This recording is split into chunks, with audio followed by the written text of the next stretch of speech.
to see. Okay, so are there any questions that people have, outstanding questions? You can put them in the chat, perhaps. That would be a good way to approach it. If you have any questions that you haven't been able to ask yet, and then we can see about answering them. I have a question about listing the experiences on LinkedIn. Can I ask? Sure. So I know in the session it mentioned that it was important to make sure the resume matches with what you list on LinkedIn. However, as we said before, there's a limited amount of room on resumes, and we can probably list like 3 relevant experience with the position that we're applying to. But for LinkedIn, do you recommend to list every single internship, short-term, long-term, apprenticeship, you know, part-time, full-time that we have throughout our career entirely, starting from university, or just mainly the most, I guess, professional ones that we focus on our resume? Thank you. Who would like to answer that? I would like to say that for me, I think the most relevant experiences are the more important ones. Maybe if you have like a menu list on this, like outside somewhere else, then you could just select the ones that stand out the most to you, the ones that you've had the most, I guess, what you've learned or had challenges with that you could share through your experience. That's the ones that I would place on your LinkedIn profile. I would say that when you're first starting out, right, and you may not have that much experience, you know, if you think it has relevancy or it has impact, I will list it. And then as you progress through your career and you get a little bit more focused in what you want to do, you can start to drop off, you know, some of those experiences, you know, because they won't be as important or as pertinent, right? You know, think of it as LinkedIn as a living record of who you are, your career anyways, not maybe not your personal side, but your career. And you know, you need to nurture it, right? Like everything, you need to take care of it. And if you let your LinkedIn profile you know, just linger, it's not probably going to do much good for you, right? So you need to, you know, like, you know, from a gardening analogy, you need to prune things once in a while to get it to the shape that you want to be.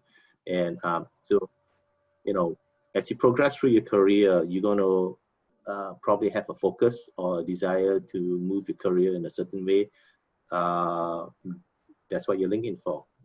You start to tweak it towards the direction that you want your career to go, right? And if you don't do that, then, and you wonder why you don't get the right calls, then it's nobody else's fault except yours, right? Hi, this is Sophia. I would actually add that I think my recollection is that on LinkedIn, it only shows a few positions. So I think especially like what Gerard said about if you're just coming out of school, go ahead and add things in. But I actually appreciate going on there and I'll look to see if you overlapped with somebody at a firm, or I actually also really appreciate really diverse experience. So knowing that you worked as a nanny tells me that you have maybe are really thoughtful on playgrounds, or maybe have some insight on how playgrounds are used. So I wouldn't be too shy about putting stuff on there. But again, as you can hear, there's so many different thoughts on this and approaches. So I think whatever you do should reflect who you are. And so if yeah, and where you want to go. I just want to chime in really quick. I think a good practice would be to, if you were going to put something on your resume and send it out for like an application, you should also have like that information that is in line with your LinkedIn profile. A lot of the times we'll receive like an application over our portals, and then we'll cross-reference if we have any questions. We'll look at your LinkedIn profile and just make sure that, you know, experience matches up, if the dates match up, the timelines. So just being consistent, I think that's really helpful. And then also just adding content to, you know, the positions that you have listed. So when we are doing like recruiter searches, your name will come up in search once, you know, if you do have those keywords listed out.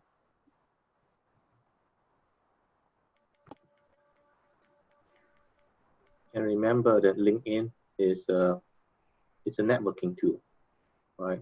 So if you do list all your past job experiences, one of the things that it does, I mean, you know, it starts to hide all the stuff below, right? But in the background, it's, you know, the algorithms are working in a way where it starts to pull up people that you may have worked with in the past, and they can become possible connections. And when you reconnect with somebody that you haven't seen in 10 years, a lot of times that starts conversations through messaging within LinkedIn, and you never know where that's going to lead you to. So, you know, it's a tool. Use it the way you want it to work for you. Wonderful. Thank you so much for your help. So I think in the interest of time, what I'd like to ask is perhaps especially the panelists who haven't had a chance to share some, you know, last bit of advice that you'd like to share that you think is really important for people to take away. If we could go through and make a point of, you know, share what you'd like to share. So I was thinking, Julia, if you wanted to share something. Sure. I agree with most everything that the other panelists have said in here.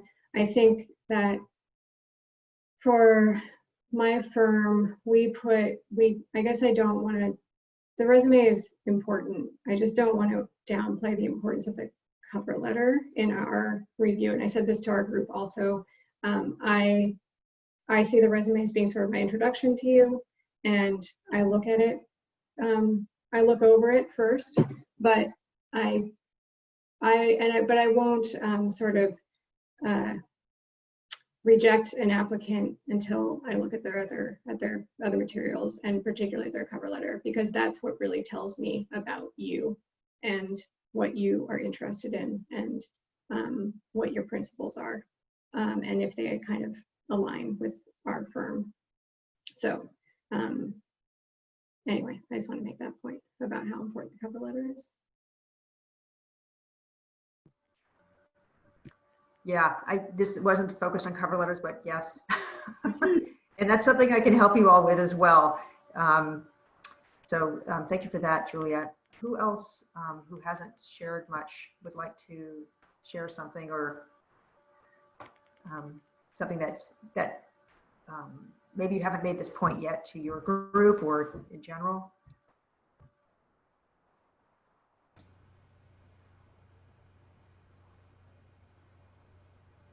Yeah, I think everyone has a very good point. I find myself learning a lot through this seminar as well.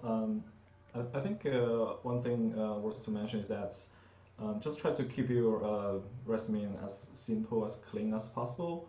Because I mean, no one wanted to read like a paper, right? Like no one will go through every word you have. So just keep it simple. It's very important.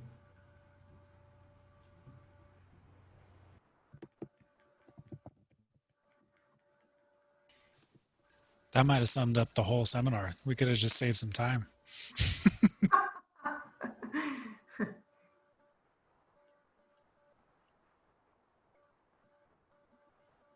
Any last burning questions that people feel they must, that it's really important for you to have addressed?